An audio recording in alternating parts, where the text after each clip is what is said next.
वो सब नयनम छिदंती शस्त्राणी नयनम दहंती पाप का, वो शुद्ध बुद्ध आत्मा है, वो महापुरुष, वो साक्षात पर ब्रह्म का स्वरूप है।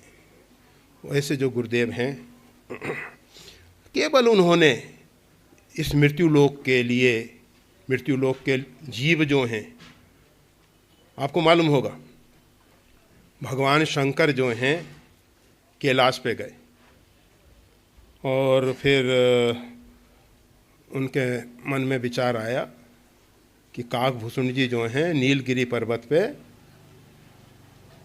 राम कथा कहते हैं, चलो राम कथा सुनने के लिए चले।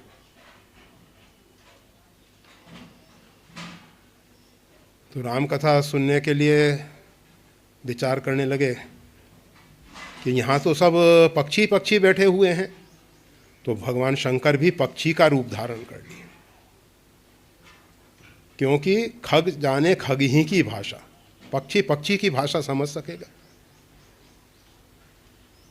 आप जानते हैं परमात्मा अनेक रूप में प्रकट हुए, परंतु हम उनकी भाषा को नहीं समझ सकते, इसलिए परमात्मा हम जैसे बन के आते हैं। ये जो गुरु रूप में हमारे जैसे शरीर धारण करके परमात्मा आते हैं, क्यों आते हैं? क्योंकि हम उनकी भाषा को समझ सकें, हमको लगे कि हम में भी ये संभावना है, प्रत्येक बीज में वृक्ष बनने की संभावना है, बहुत विशाल वृक्ष उसमें छिपा हुआ है प्रत्येक बीज में। आप देखिए बट का बीज, बड़ का बीज बिल्कुल बारीक नन्हा सा छोटा सा, उसमें कितना विशाल वृक्ष छिपा हुआ है।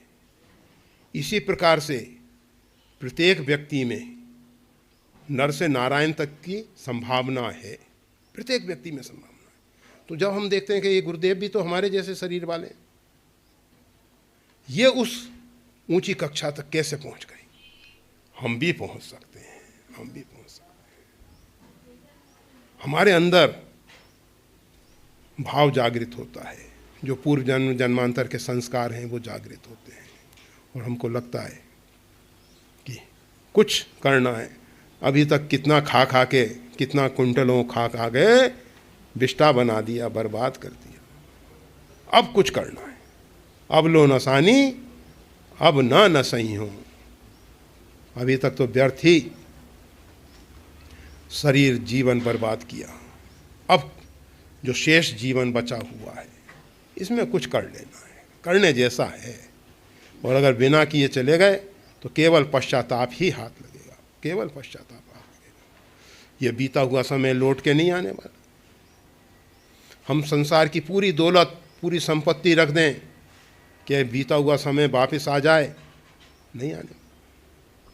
तो गुरुदेव मनुष्य शरीर धारण करके आते हैं, हम जैसा शरीर धारण करके आते हैं, परंतु वो साक्षात परिपूर्णतम ब्रह्म है, निर्लिप्त हैं, वो कहीं फंसते नहीं, कहीं आसक्त नहीं है।